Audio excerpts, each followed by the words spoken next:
I live in, which is now Delray, known before as Carbon Works.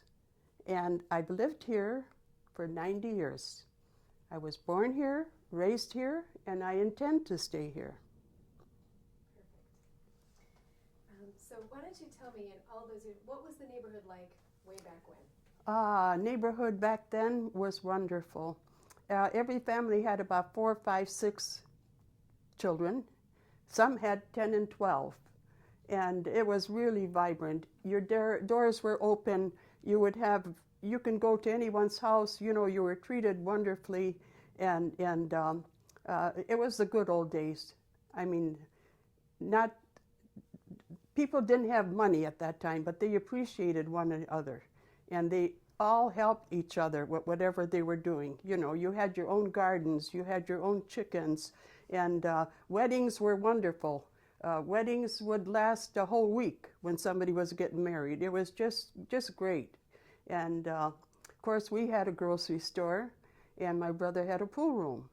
So in the evening, the pool room would open up, and all the fellas would come to the pool room, and they would shoot pool. And of course, he also had a soda fountain, and formed football teams, Carbon AC, Woodmere Cleaners, Rose Maliki Indians. That would all depend who was sponsoring them. And so the fellas all were, you know, playing football. And right across here where I'm living right now on Foreman, apparently that land was owned by the cement plant, rather by the fertilizer plant. So apparently we had football games that would be all played here. So, and then we had baseball teams. So it was just great growing up. Everyone knew everybody, and it was, you know, like I said, really wonderful. Did people work in the area here? People, like I says, the people from this area, most of them all worked at Carbon Works, which was the fertilizer plant. And women worked there. Many of the women in the area all worked there in the gelatin. They had their white uniforms on, and they had their little caps on, and it was just wonderful, you know. And talk about the kind of things over time that you endured with the industry, and maybe the early days with when you were a child. You told me before a number of times when you were a young girl, you had to fight on your parents' behalf. You had to go down to city council to talk on your parents' behalf. But first, talk about the conditions that you started to observe in the community that you were Well, facing. as I say, Okay, she's adjusting. As the years... Wait. I am just grabbing another battery. Battery. Change. Changing the battery.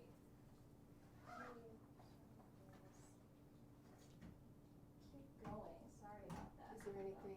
Did you have another question for her? Okay. Go? Yeah. Okay. So tell Okay, me now, about yeah. you started experiencing it. During the wartime, of course, quite a few of our fellows were all drafted, and all serving in the service, and we had the grocery store. So I had a big list of all those who went to the service. So if anybody wanted to write to them, they had that address right there, and I would have photos of everyone, because they, being in the Army or Navy or whatever, they would send me a photo, and I would put it on that clipboard. So if anybody wanted to write to anyone, I said, no problem. There's the name, there's the address, and that went on. And of course, then in 1945, Jim Penfield was the very first fella in the area who said, we need an American Legion. So the Jeep Gabrish Post was formed in 1945, and I was the first woman president of the American Women's Auxiliary, Post 388. And after that, then, like I says, they were all returning home, getting married, so it was one wedding after another. And I mean, those were good days, really, really wonderful days. When did you start to experience some of the issues that and say what they were in the community? Oh, well, then after that, we had quite a bit of problems happening in the area. The playground across the street here, the Foreman Playground, apparently that was owned by the fertilizer plant, by the American Agricultural Chemical. So they turned around and sold that to the state when they were coming in with the new bridge, that I-75 in 62, I believe, was when they started, 62 or 65, something in that area. So then that land was then by the state sold to the city. And apparently after the city had that, that's when we got the park. But prior to that, with that land being vacant, that's a 6 acre, by the way, they wanted to put a crushing plant up. And I says, oh boy, no way, no way. So we formed the Carbon Block Club. And there was Peter Schick. He was known as the small, oh dear Lord, I can't think of it, the mayor of Southwest Detroit. You had certain neighborhoods that had the neighborhood city hall, and that was Peter Schick there. So I was in touch with him, and I says, you know, they want to put a crushing plant up there.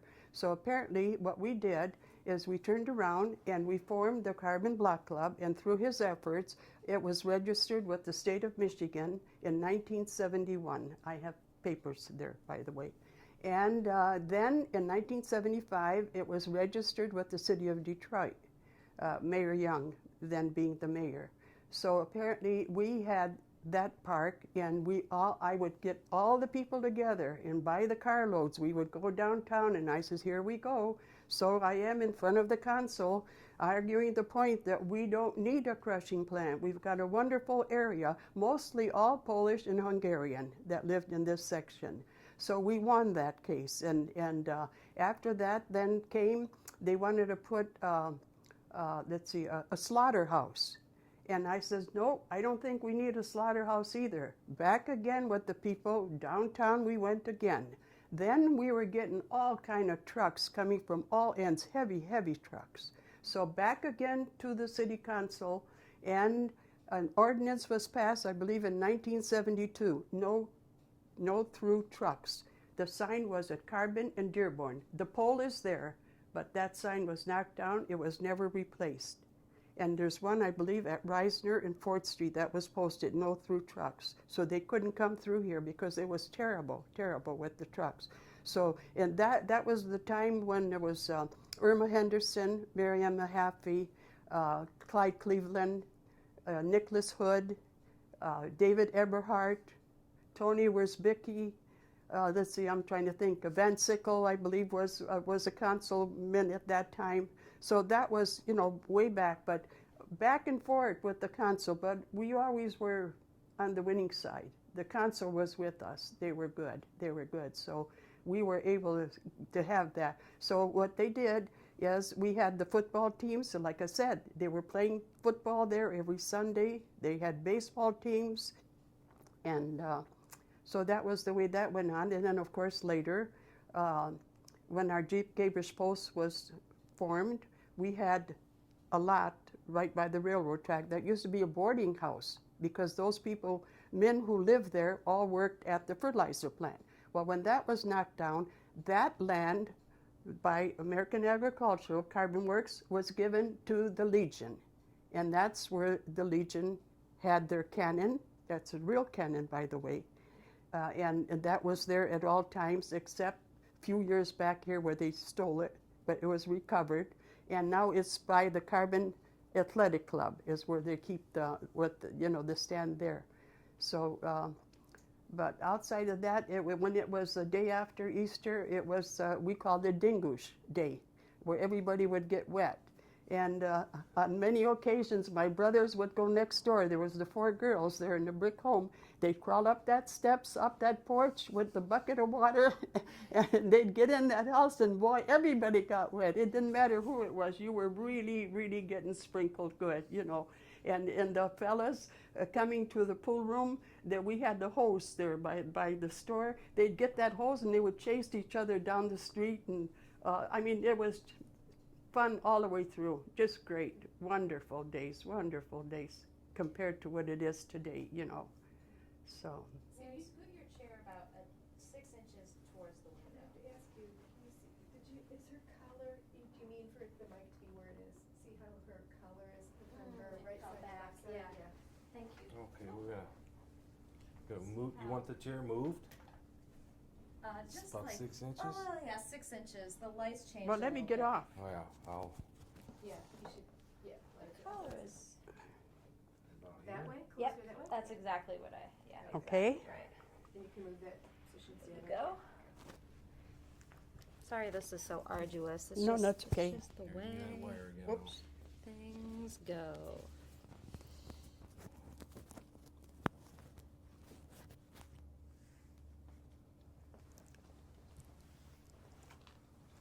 I'm not being very good sport about this. Thank you. Now, when it came to weddings, okay, and if they were getting married in the area, my brothers had an old Buick that was given to my brother. And what we would do is when the real couple coming from church, you know, with their bridal group and the whole group driving, we would stop them. And we would stop them and on this, you know, right in the middle of the road, and we would make them get out, and we'd give them a drink, and the bride would still be in her car, but no, let's see, what was we would have them sign a paper. We're not going to let them go through until we get a half a keg of beer. So actually, no, we got the beer, and then we'd have a weenie roast after that, you know, and at that time I played the accordion, okay, and I would dress with the regular tuxedo, with the high hat, and my brother was dressed as a bride, you know, really with the veil and the whole thing, and then we would have two others that were dressed as bridesmaids. They were men though, and we would stop them. It would be another bridal group stopping the real group, but they had to sign that contract in order to keep going further. So it paid off, you know. We got half a keg of beer out of the deal, and with the hot dogs, everybody had a great time. So that was, you know. That was the way it was in the neighborhood all the time. How many people were here at that time? In the area, Yeah. well, I believe there was about 800 homes. That was the triangle. And as I say, even down the street, of course, the house is gone. That family had 12 children. We had 6 in our family. Others had 10 children. So what happened then is with the city, I had to take a survey of the area kids. So I went down this triangle, you know, coming off of Carbon and going right up to the railroad track. Okay, I took that survey. 350 kids were in this immediate area. So that is why we were able to get the Foreman playground, because they were playing in the alley, you know, with the bat and ball, or they'd play in the street. And then, of course, at that time, our streets were not paved. They were dirt roads, so we had dirt, you know.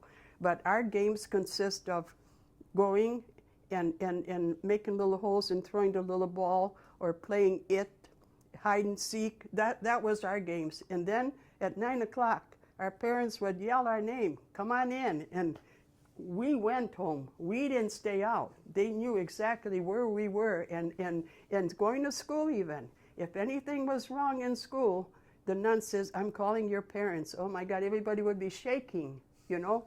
And today, what happens today? Here's $20, get off my back, to the kids. That's not the way we were raised. We were raised differently. So. How many people live in the area now? I believe, if I'm not mistaken, I think I counted close to 50 homes left. I really don't know too many of them because the neighborhood has changed. So many died, others moved out, and the new ones coming in, I really don't know them because they don't associate with us, you know. There's just a few of us. I believe there's, of the old timers, originals in this area, I believe there's only 8 of us that are left. And are there still children in there? They're you know, they're here. Did I? No, you're good. I want to pin this on you. Like I'm here, and the street over is Johnny and Jane. because their parents, of course, they died, and grandparents and all. And the street over from that is one up on DuPont, is the one living there, and on Graham is one, and on Herkimer, I believe there's a few of them. So those are the original of the area. And then, of course, same with the American Legion. We used to have our meetings at Gershom. It was a settlement house and a schoolhouse on DuPont. And apparently that's where it was. And my brother says, you know what? It's time for Carbon AC to get their own building. So at that time, it was Mr. Dusick who had the beer garden, and he was selling it. So with 5 of them, they got together, 2 of my brothers and 3 others, and they purchased the building. And then that's when the American Legion started having all their meetings upstairs, and then the Carbon Athletic Club came in and took over with their football teams, baseball teams, and so that was part of the way that worked, So. And Carbon Athletic, are they still operating? And Carbon Athletic is still operating, definitely. Yep, they're still, and the American Legion, very, very few are left, very few of the Legion. So it's Joe Gasidlo, who is the president now, the commander rather, and I don't know what his plans are, because all of them just died out, all the veterans. We're talking from years back, so. Talk about how the neighborhood has changed and maybe your quality of life have changed over time here. Well, the neighborhood has really changed because there's really nobody here left, you know what I mean? There's only, like I said, there's only about 8 originals of us, and with the new people moving in now, I don't believe they associate with us. They're different kind of people, I don't know, it's... Is it, you once told me, you think that maybe you could say something like there were once more homeowners and now there are more renters. Is that fair to say? No, but pretty much of all who is living back in here own their homes. They own their own homes. But it's just that it's different nationalities and different ways, I guess, of their living. They're more nighttime people than they are daytime, where we again like to go home at night and go to bed. And with them, it's just starting during the night hours, And in fact, the one neighbor, John, he's got problems there with that one family that moved in there. Cars over all the streets, just 6 cars. And he says, even the garbage truck couldn't get through the way they're parking. They're parking the wrong way and all. So it happened that I had that, all those phone numbers from Chung, and I gave one to John, and she was kind enough, she mailed me 6 of them. So I gave one to Jane, one to John, and I took some to the beauty shop because that was still Wayne County. And they said, oh, thank you, we really need this, And so John's been in touch with that officer for this precinct. And he says cars parked, no license tabs on them, parked the wrong way. So he's having a little problem there too. Can you tell us about the story of the trains? You told me the story when you were young. Yeah, okay, but before we get to that, like I said, the park was truly neglected. It really was. And this is the first time in the fall that they did cut. And the others that came with their tractors or whatever, and they cut along the curb here, it was still a foot high. And I walked out and I says, hey, who's going to clean this off the street? I says, I'm tired of going out and cleaning. Oh, no, he says, another truck is going to come by. Another truck, and they're going to clean it. Absolutely not. I ended up sweeping and cleaning a whole big section of that whole street, to keep it going. But like I said, on that post is still that white banner or that sign, but it's already faded out. You don't see it. It said fire route, because coming through here, ambulance, fire department, police department, they all use carbon, Foreman, Flora to get out. because you got trains standing everywhere, especially even on Dearborn. But what is happening now is the trains are coming now. The son-in-law was here that one day because they come now, they do my lawn since I'm not able to. He sat on that front porch. He says, wow. And I says, what? He says, 240 cars. He says, I was counting, 240 cars. I says, oh my heavens. So what is happening now, years back, I worked with I believe his name was Gerald. The last name was Miller, definitely, but I think it was Gerald Miller, but it was Miller. He was a police officer from the railroad company. And he told me, he says, they can only stand 7 minutes. That was the rule then in the law. So apparently, when the trains would come, they would block all of these crossings. So I would go out and I'd have to stand there until the last part of the train went by, and I would get the caboose number. Well, on 3 different occasions, he did pick me up. I did go to court, and I did state that the train was there all that while, you know. And on one occasion, that was in the late 70s or 80s, it was 2 houses away that is knocked down right now. Marie Frisky, she had a heart attack, and the EMS was on the opposite side. And that train was standing. Well, before it cleared, she did die. She passed away. And what is happening now, from what I understand, it was in that News Herald paper that comes down, the Downriver paper, they had it listed there, 24 days, 24 trains passing through daily down here. And it used to be Norfolk and Western, and I had their number. So when I was going downtown, then they gave me that number, and they said, if the train is there beyond that 7 minute, give us a call. So what they would do, they definitely did come down, and they would break those 2 cars apart to make so we can get across the track, you know. And but today, it's a different story. They're there.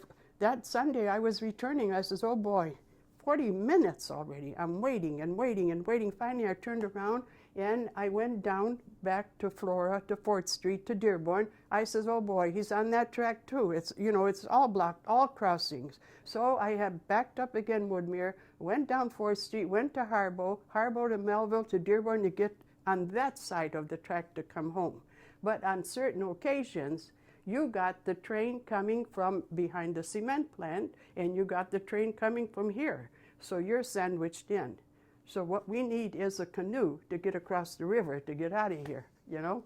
No, it's terrible with the trains. And not only that, it was 3 short, 1 long was the whistle when they would come by. Today, they start from the park, and some of them, 10:30, 11 at night, early in the morning, they just hold it all the way through, you know. And the others are using just the long ones. So when I'm laying there, I'm going 1, 2, 3, 4. Wait, he went over 12. He went 15. He didn't have to go 15 because it was 4 at each one, the 3 crossing. But on many occasions, they block all 3. So here, it was during the winter. The train was standing, but what he does, he's coming across Foreman, and he stops right there. And he's blocking everything. So I walked up to him, to that engineer, and I says, how come you don't stop on that side? Well, the words he used, and I'm not going to repeat, but very, very rude. And that's what they're doing. So even yesterday when I looked out, I said, there's that engineer, whoever he is, back again, crosses over Foreman, and he stops right there. So the rest of the train has got everything's blocked. So I don't know what happens, you know, if we have to get the EMS or fire department. And of course, the neighbor down here, I don't really know them because they're only here about 2 years next door. The 2 fire department trucks came, the police came. That was about 10 o'clock at night. They just cleared it because after they came is when the train came and it was standing. They would have never made it. So what happened there, I don't know, you know. But no, with the trains, It's a sad situation ever since that what is it, CX, what, yeah. But no, that's uncalled for. I can see 3 short and 1 long, but not to hold it and hold it and hold it and keep tooting. And of course, Janie, I guess, didn't make a few of them feel too good, and so they're repaying her today. They say, here, we'll give you another whistle. So that's that. So, you adjust it? No, I'm just checking the battery. Everything's good. So then apparently after being with having the block club, we had the block club from 71. Then of course my husband died in 84. And everybody already have been moving out. It was so changed. There was really nobody coming. So what I did is I just wrote my letter into the state of Michigan, and and we just dropped out as a block club. So it was no longer there. So in the meantime, Matthew McNeely was my state rep. Wonderful guy. Oh God, he helped us on with everything. It didn't matter what. He was always there. And in fact, Ilona came in, when she first moved here, and he hired her, so she was working for him. So on that one occasion, she came. The doorbell. I said, "Who's at the door?" Ilona says, "Here, Matthew McNeely said, here's some apples for you. I'm delivering apples today." So Ilona was actually delivering apples, and. So, like I said, but Matthew McNeely, he helped us a great deal, with the problems that we were having. Just a really wonderful state rep. Of course, Ilona did a lot of work for us too. Then that was when she was state rep. Then, of course, she ran for Wayne County Commissioner, which she still holds today. Yeah. So what are and then I after that after the Black Club. Through Matthew McNeely, he turned my name in to the insurance commissioner to serve as a corporate member of Blue Cross Blue Shield. So I became a member in 1972, and I was, every time a new commissioner came in, now that's 5 of them, I had to go to Lansing and meet with them to see if I was still qualified to be. So I was a corporate member of Blue Cross Blue Shield until 1984. That's a long time. So if somebody had a problem with their insurance or anything, they'd contact me, and I would contact the right people, and it would always be taken care of, resolved, So that's why I say in my days it was, the American Legion, it was Blue Cross, it was the Black Club. So anything for the people, I just kept doing, giving, and I enjoy it. I really do. Can you talk a bit about the impacts from living around the industry? Like, what's the air like? What's the noise like? Can you talk about some of those things? Well, like I says, on many occasions, the air would be bad, and that was when Peerless. It was really bad. With the fertilizer plant, no, truly, it was not that bad at all. Because everything was confined and closed in. But with Peerless, when they first moved here from Jefferson, which is, I think, the part where the water took that building over across the street. Okay, so when they came in, they weren't completely all, built to manufacturing it. And apparently, oh my God, we were getting covered from head to foot. If you walked out, you'd think it was snowing because it was coming so heavy. So that's why I know what a conveyor belt is, because I took pictures of it. And they allowed us to come into the plant, which we did. So I had my little camera with the slides, and I took all kinds of slides. Well, then they wanted to burn PCBs at Peerless. So I had to get all the people together and see what we could do. And then I called the EPA, and they came out and they took samples and all. I had to go to Chicago, Illinois to go in front of the EPA, and it was denied, the permit for PCBs. They would not allow them to burn it. So Congratulations. it was just one battle after the other. But like I said, but living in the area, you sort of got used to it. The noise, of course there weren't that many trains either. And what surprises me today is, why are they only using that one set of rail? When you got only about 6 feet in between with your other rail, they're not using that one at all. They're only using the one. So if you got a train coming, it's coming this way. And then after that, you'll have the train coming the opposite way. So it's train after train after train. But why that other rail is not being used, I don't know. Because that 25 or 30 feet is your other rail. We call that the pensy, is what we call that rail. Well, there's very, very, very few trains that come on that rail. It's this one coming right across, but using the one rail only and not the other set. So what the problem is there, I don't know. And then, of course, we have the pipeline that runs right along the railroad, all the way down that Morgan, I don't know what the other name of it is. And they came and they said, I walked out, I said, what's the problem? He said, we smell some gas, very, very little. Well, they did that digging down by the railroad. Well, your cones and everything are still there. So they never completed that. It was the same with when it was raining. Our sewers blocked so bad. Oh my God, it was awful. I would call over and over and over. Finally, it took them 1.5 years. They finally came to clear the sewers, so we're getting some relief there. Now, when the lighting came in, right here, what the lot is the post. That was the light there. They took that one down completely. What they did is they changed the one on Foreman and Carbon, but the Foreman and Carbon used to be directly in the middle, so it gave you some light. It isn't. When you go down, it's more carbon than it is turning into Foreman. So that is completely dark in here all the way. And I called about getting a light, and I told them, I says, you don't even have a light near the railroad. You only put one light next door here. Well, they came by. They put the light by the railroad, but they wouldn't do it here. And when the Edison fella came out, he said, you know why they wouldn't do it? Because your wires are burned completely. They would have to replace the wires in order to put it in. And what they did, when they put the light next door here, they ran it about 1.5 feet along that house on that side.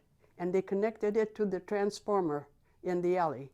So that was why there's only one light. But it's dark here. It's dark here, during the nighttime. And how many feet are you from I-75? Can you just say 120. Just say that we're 120. But say it in the sentence. This house is so many feet from I-75. Okay. The next single lot is mine. That's 30 feet. And the next one is state-owned. That's 2 lots, 60. And then you had where it used to be the alley part up there is another, I believe, 20 or 30 feet. So about 130 or so from the freeway. So say that just one more time. I live 130 feet from the freeway. From I-75. I would think, like I said, the double lot is 30 is next door, and then the double lot is 60. That's 90. And then there was that little double house. 60, that would have been 60 then. Oh, that's 90, okay. 60. I was just wanting to get a sentence where you said my house is 130 feet from I-75. Just one whole sentence, because the video doesn't, we don't. Yeah. Anyway. So just say I live 130 feet from I-75. Just repeat. Maybe it's even 150 feet. I don't know. You could say say I live 150 feet from. I'm about 150 feet from the crossing, from the Rouge Bridge, 75 freeway. And then, of course, like I say, also with the playground, we still had a fence. There was nothing wrong with that cyclone fence. And then we had the snow fence. So what they did first, they came and they rolled up the snow fence and they hauled it away, the city. And then they turned around and took that wire and had 5 bunches laying. And it stayed there, and it stayed there, and it stayed there, and next thing you know, scrappers came, it was gone. So somebody made money on it, and we got nothing. And when it snows, that snow blows. I mean, it drifts right across. About 2 years ago or so, a young woman come to the house, ringing the doorbell. I said, yes. She said, do you have a shovel? And I says, a shovel? And she says, yes. And she had somebody in the car with her. She was stuck on the road because when they were coming and they cleaned that little narrow patch, you got a buildup on each end. And then once that hardens, I can't even drive out either, you know. And so she asked for the shovel. And on the other occasion, Janie actually witnessed it, where the woman got stuck in the snow on the track. And the engineer stopped, and he came out, and he helped her. He pushed the car out. Janie saw that. And then 3 years ago, Janie was going to the funeral home and driving out from her garage, which faces Foreman. You know, she's on Gate Street there. Driving out to go over the track, you couldn't. It was too high up. She had a shovel. She shoveled it, and she went to the funeral home after that. No, there's nobody to give us that extra help that we need to clean. You got some industry help though to shovel because nobody else, the city wouldn't do it. So City, like I said, when I called, they says no. We only come if it's 10 inches. We only got if it's 6 inches or more. That's what they told us. Yeah, that's what they told me. I said 6 inches. You come out here. I said we got about 10, 12 inches. I don't know where the street is. I don't know where the curb is. You know, and on 2 different occasions, I did call St. Mary's Cement, and they were kind enough. They sent the fella out. And he did my whole thing, because I was going to the doctor at that time. He did all of it right up to the railroad track and cleaned it for us. And on another occasion where I called the city over and over and over, they would not come. I called Rashida. She drove all the way from Lansing to come home. She paid her neighbor who has that snow plow thing. He does it also, I think he mentioned to me for the Carbon Athletic. He belongs to the Carbon Athletic Club, he told me. And he came and he did all of that. He cleaned that, and she paid out of her own pocket, not state pocket either. So we're getting outsiders to help us because we can't get the city to do it. They're telling us, you don't have 6 inches. And then that one occasion when they did come, he says, no, we couldn't clean it. It was a little bit too icy. We threw some salt there for you.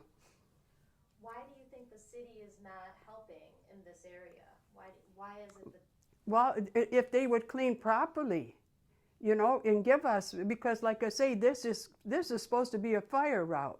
So if you have police and emergency and all, and they're not cleaning it because they're telling you didn't get 6 inches. The other street might have got below 6 inches, but not here. This is all in the open. So when those winds blow, they have no boundary. They just blow and they just come.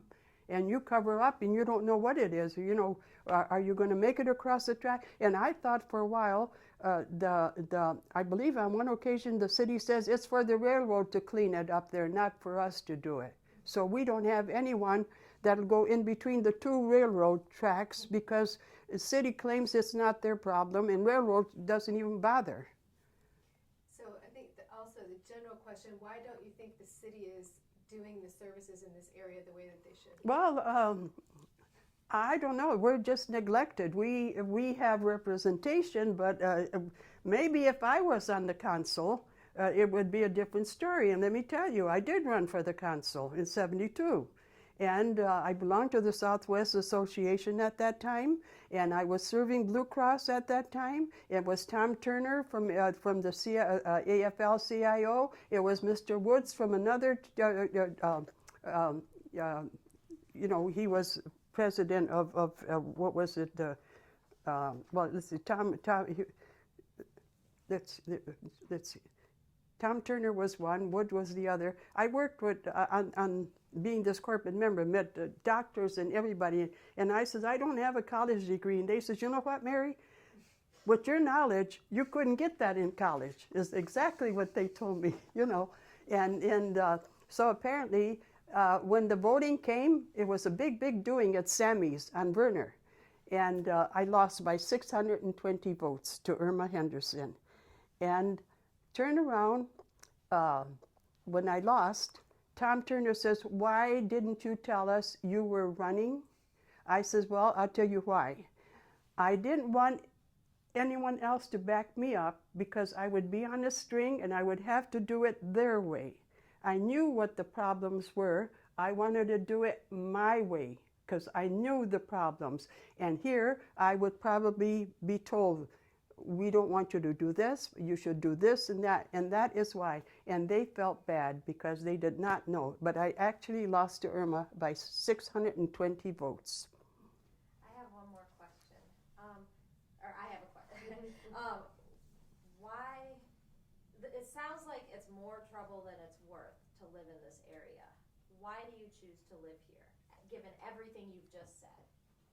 Well, when you're born here, raised here, and you know the area, and then you knew the people then, and you know still some of them today, they are different.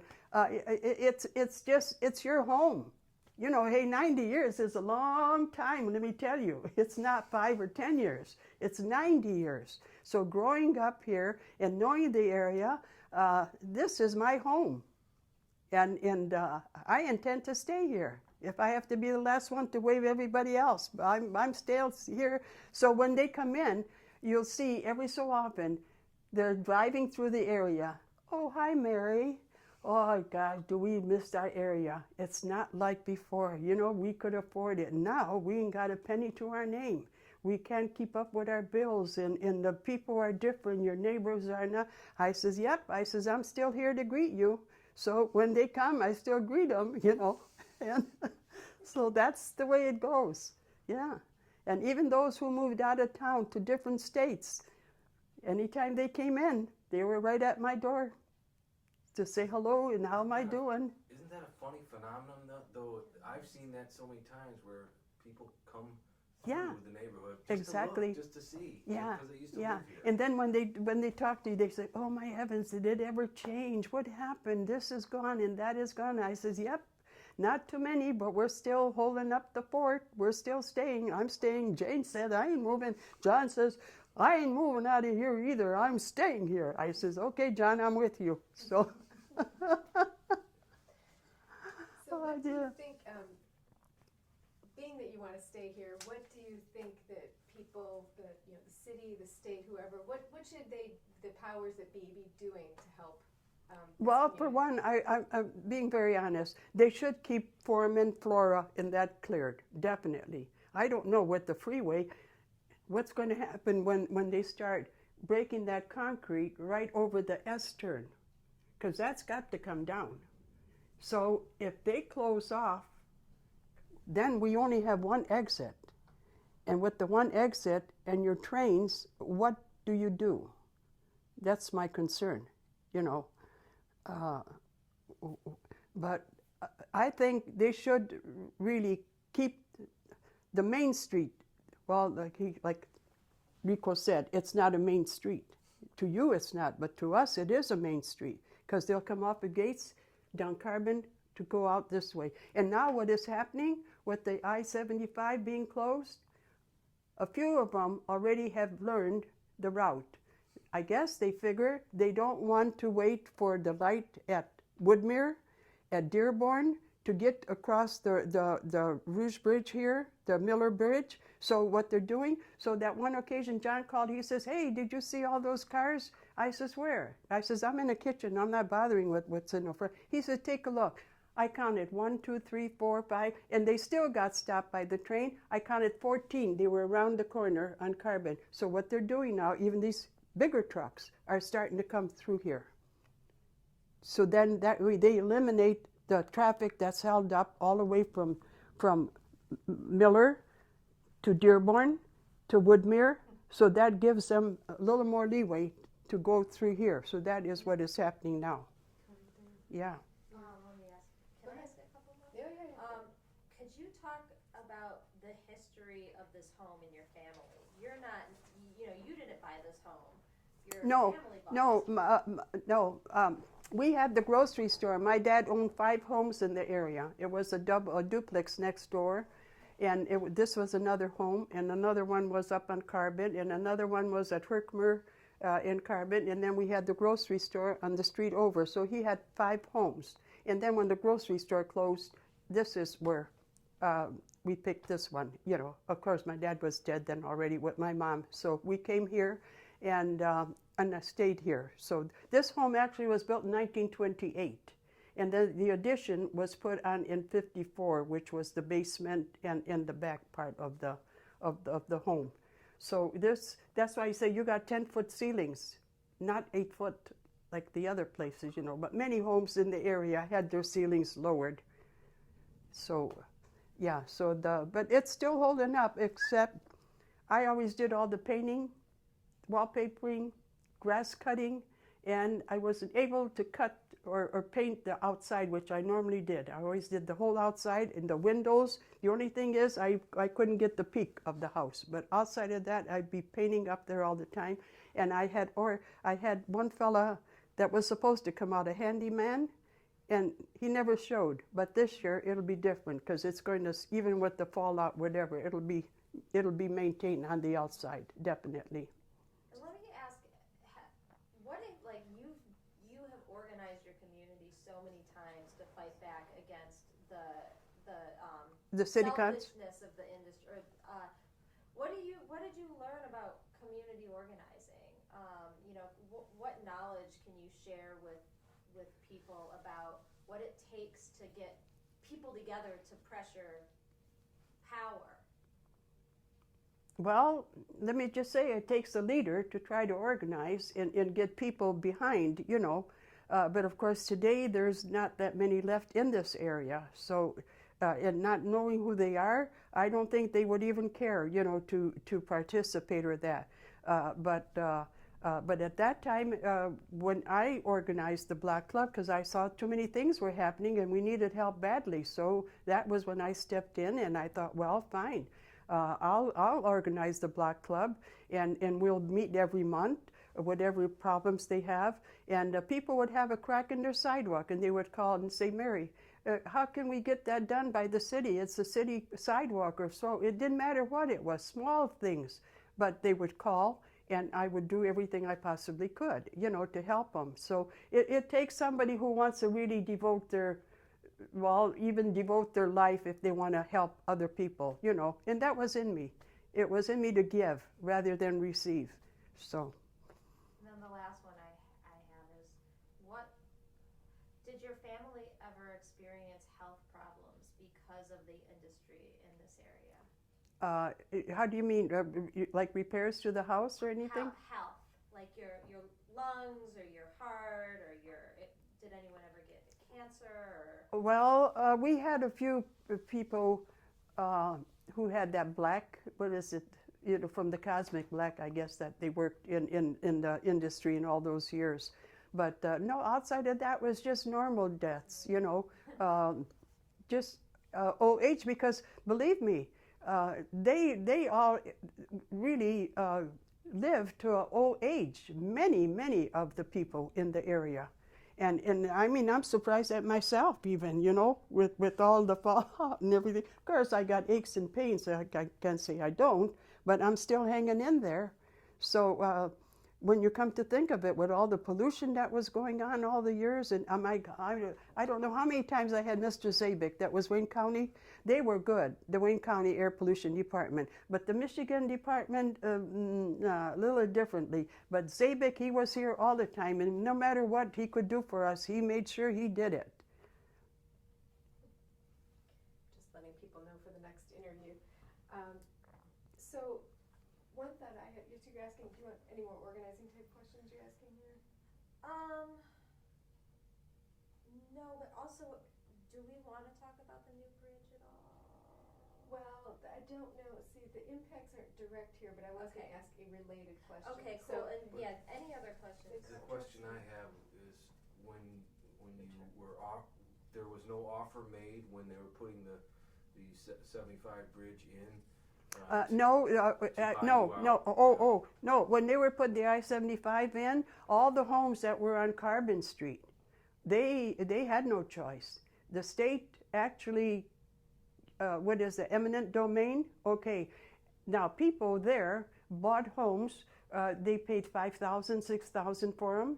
But when it came for the I-75 to go through, they got what the state had evaluated. So that one family paid $5,000 for their home, bought it from a neighbor, and when the state came, they got $3,000. They still had to pay the additional $2,000 to the people they bought it from. So many of them lost money there. So all of those homes down Carbon, right up to Foreman. That was all taken down. Half of Herkimer coming off of Carbon, all of those homes were taken. So the state took exactly what they needed. That was it. There was no offer to others, do you want to move now? They just took what they needed for their bridge to build the freeway. So that was what happened there. And then, of course, like I say, they got to own this state land, and which then went to the city, and then the city made that park, which no longer. So last year, in the spring, the weeds were that high. They're still up there with the volleyball, and they're trying to pass the football and all. Did you fight for the people who had their homes? No, there was nothing you could do. No. That was eminent domain. There was no way that you can fight for them not to take the homes. That freeway was coming, and that was it. That was it. And there was a similar fight. Weren't you involved in when the wastewater treatment plant expanded and St. John Cantius Church over there? Oh, 1,500 homes were taken then. 1,500. And let me tell you, within 6 months, it was 2 and 3 funerals a week at St. John Cantius. Father would call and say, Mary, come on down. I says, what, Father? We got another funeral. I said, Father, we just had one the other day. This is during the week. He says, yep, we got another one. People could not make the change. And I went to, I don't know how many hearings about that. And I told them, you know what? If you have a tree and you plant that tree, and that tree is growing for many, many, many years, and then you're going to uproot it to transplant it, I don't think it's going to be as it was before. It was the same with the people. They were so used to living there, and they could not make the change. 6 months is what they lasted, many of them, and others just could not take it. Others didn't want their parents, so many of them went to nursing homes.